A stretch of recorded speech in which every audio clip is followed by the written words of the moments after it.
Installation demonstration of explosion-proof gas detector. Open the lid. Slowly unplug the display. Thread the adapter wire through the left side of the probe.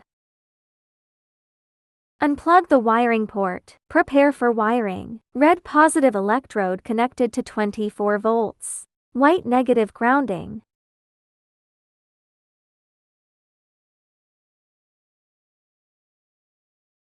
Plug the port back after connecting the cable.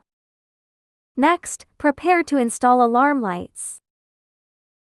Unscrew the screw on the right. Remove the rubber ring.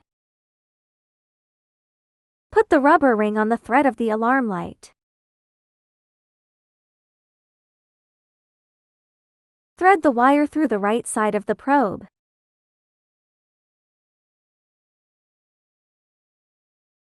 Tighten the alarm light.